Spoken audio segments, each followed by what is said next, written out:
Então, antes de passar a bola para o Riva, porque a gente vai conversar bastante sobre essas complicações, eu só quero dizer o seguinte, que a vida do próximo governo, além da questão econômica que a gente está trazendo aí com grandes dificuldades relacionadas a orçamento não previsto, gasto que não tem da onde tirar, equipe econômica que não se forma, tem um para transição, mas que não, em tese não pode assumir, outro que convida e aí pede isenção para poder ter técnicos e parece que recebe. Não, tem um outro desafio que o Rafael Augusto vai trazer pra gente, que é o PL, o partido de Jair Bolsonaro, já se movimentando para comandar o Senado, por onde passa tudo que um governo precisa fazer, quando não é na canetada do decreto que tem prazo para expirar. Rafa, bom dia para você mais uma vez.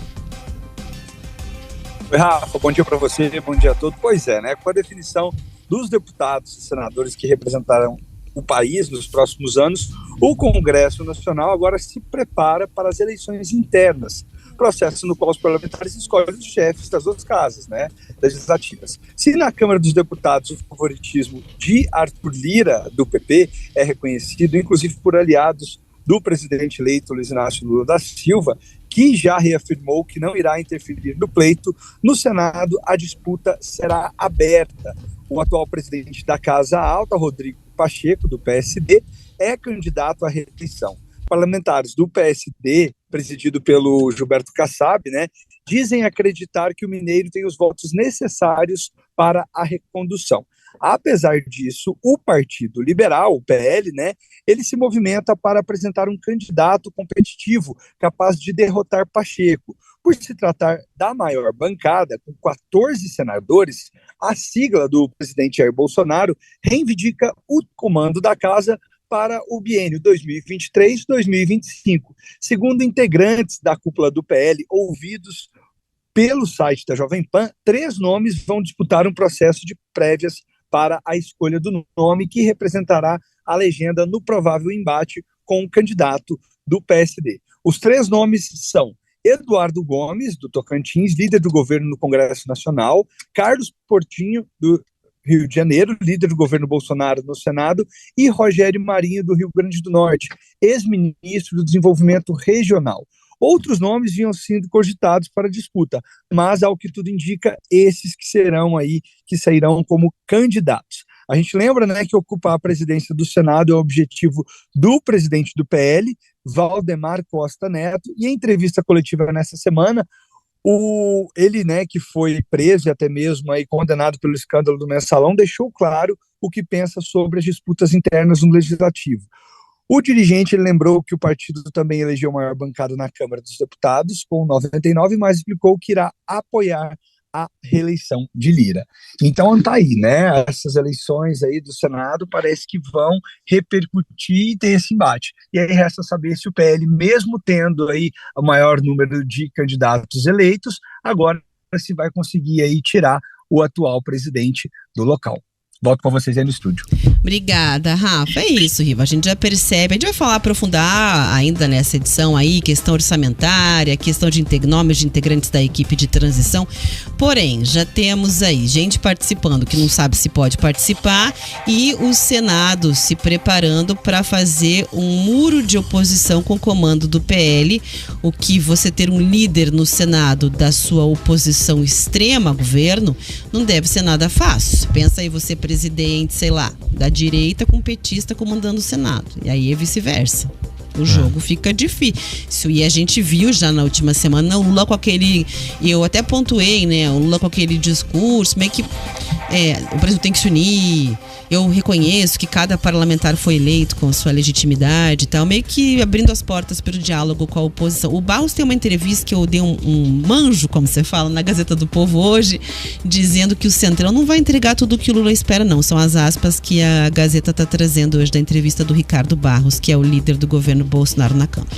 Até porque o Ricardo Barros se posicionou no governo com todas as forças, unhas e dentes, né?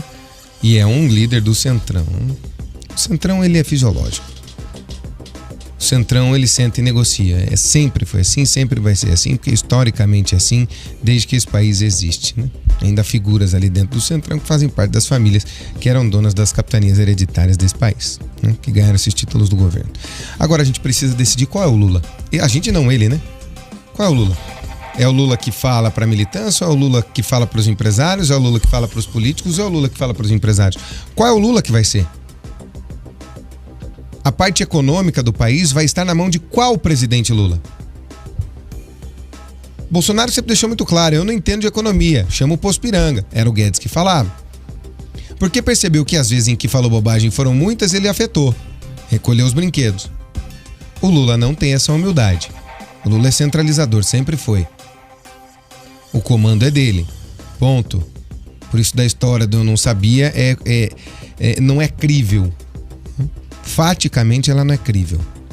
Não é à toa que aconteceu o que aconteceu. Agora, nós, e aí são inúmeros especialistas falando, Rafa, nós temos um teto de gasto no Brasil. Primeiro a gente veio com a lei de responsabilidade fiscal. Depois, com a balbúrdia que se criou, chegamos ao teto dos gastos, né? Que é constitucional. Mas desde que o projeto de emenda constitucional do teto dos gastos foi criado, nós já estouramos ele 5 vezes. Praticamente uma vez por ano desde 2017, se faz uma nova PEC para se furar o teto dos gastos. E quando você tem que fazer PEC, você precisa chamar o Congresso para negociar, fica muito mais difícil. O que é que querem fazer a partir de agora? O teto de gasto vai continuar existindo, mas você criar um mecanismo que por uma lei ordinária aprovada no Congresso, você consiga mexer com o teto dos gastos, que no Brasil é um dos mais duros do mundo, tá? Nos Estados Unidos, por exemplo, pode se mexer no teto dos gastos lá. Em grandes países da Europa também, por lei ordinária. Aqui no Brasil só por projeto de emenda constitucional. Aí tem que ver como é que anda a conversa com o Congresso. Aí são 3/5 do Congresso, é aquele rolo todo. E aí, Rafa, você dá um protagonismo pro Congresso gigantesco e esse protagonismo, ele tem uma troca, né? Para você aprovar um negócio como esse. Então começa a se pensar o que fazer. É preciso ter austeridade fiscal? Por óbvio que é. Mas é preciso que esse governo escolha as prioridades dele, esse governo que está entrando. Já se sabia, no governo Bolsonaro foram 4 vezes. Uma delas extremamente justificável, que foi o período da pandemia, quando você estava lá com o orçamento de guerra. Você tinha esse período de pandemia que você tinha que fazer as coisas. Você tinha que estourar mesmo, você tinha que dar um mínimo para as pessoas. As outras 3 até se questionam. Foi uma em 2019, 2 em 2020, uma em 2021 e agora em 2022 vai ter mais uma. Já se sabia de um rombo de 218 bilhões para o orçamento do ano que vem. Só que esse rombo pode chegar a quase 400 bilhões. Tem que escolher as prioridades. Política pública é uma questão de prioridade. Escolhe o que quer fazer. Até porque nós estamos com uma pandemia reacelerando. E pro ano que vem nós vamos ter que dar vacina para as pessoas mais uma vez. E isso custa. E custa caríssimo. Qual é a prioridade? Fale com os mercados. O mercado também é extremamente volátil? É claro que é. Ele vai pro ânimo. Ei, nós estamos animados hoje. Não, hoje não. Hoje ele falou bobagem. Sempre foi assim. A vida inteira falou assim.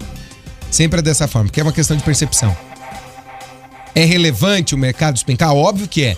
Mas é o único fator que coloca uma decisão sobre a economia? Não. Não é o mercado que vai tomar as decisões, é o governo. Mas é preciso saber conversar com esse mercado, porque senão não vem investimento, Rafa.